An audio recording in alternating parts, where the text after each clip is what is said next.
Hello again. Well, I have moved on a couple of rounds since I last saw you, but this was just simple granny clusters, treble clusters, so it wasn't really necessary to film them all.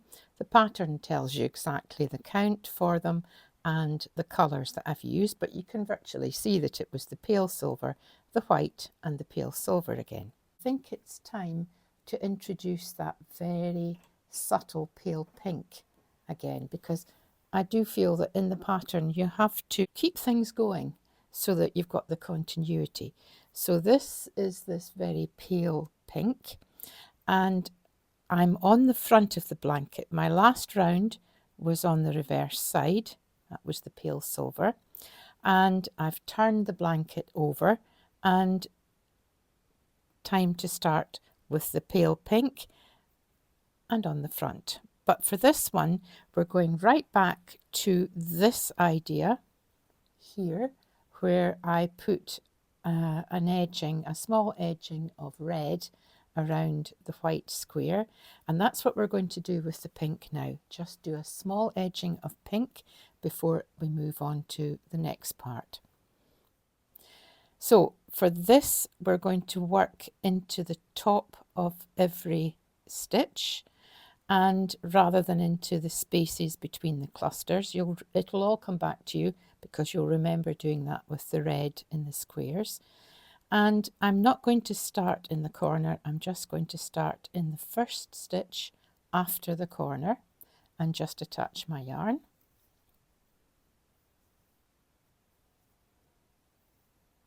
This is such a subtle shade of pink, and I think it just adds something a little bit different to the blanket. Now, I've attached my yarn in the first stitch after the corner. Then I'm not going to do anything else in that stitch just now. I'm just going to the next stitch and make a double crochet. Single crochet if you're in the US or using US terms, but double crochet in UK terms, which is simply into a stitch. Make sure that you've picked up the 2 loops of the stitch, pull through the yarn so that you've got 2 loops on the hook, and pull through the 2 loops. So that's all it is, into every stitch all the way round. When you get to the next corner, put 3 double crochet stitches in the corner space and then continue around the next side and then the other 2 sides. And that's all it is. All it's doing is giving us just a subtle little edge to that pale silver. And then I'll see you when I get back to this point.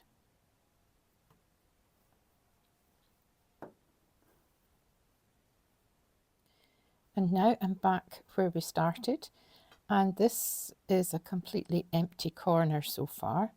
So the first thing to do is to put 3 double crochet stitches into that corner,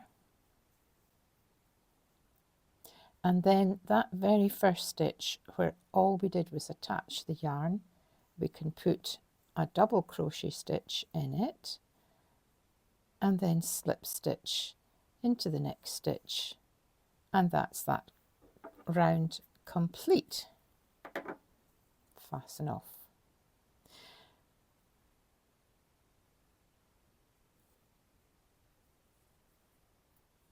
There we go.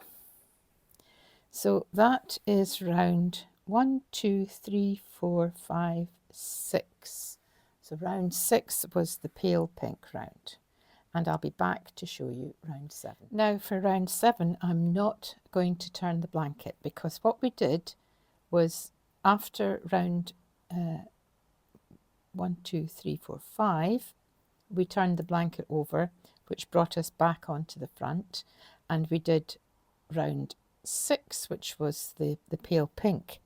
But that doesn't count. The pale pink double crochet round doesn't count in the great scheme of things for the rounds of treble clusters. So this one was on the reverse, this was on the front, reverse, front, reverse, So this next round 7 is on the front. So we did the pale pink round on the front, so we're going to stay on the front just to do a simple round of treble clusters as before. So I've attached my yarn in the corner space of round 5. Remember, we're actually going to be working over quite a lot of round 6, and we're going to be working into the spaces of round 5. So I've attached my yarn in the corner, and you just need to make your 2 treble crochet stitches as usual. And then just come right along over the top of all of this to the next space and put in your 3 treble crochets.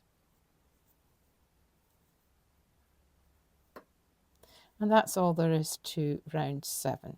And what's happening is that you are concealing a little bit of round 6, so that all you're actually seeing are parts of the pink.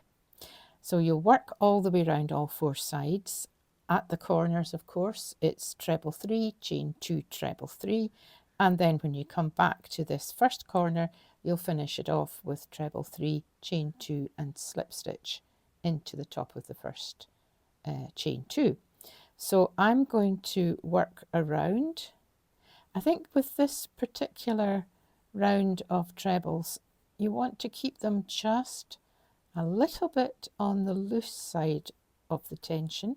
That just means that it has a better chance to cover both the pale pink and into the pale silver space without it being too tight.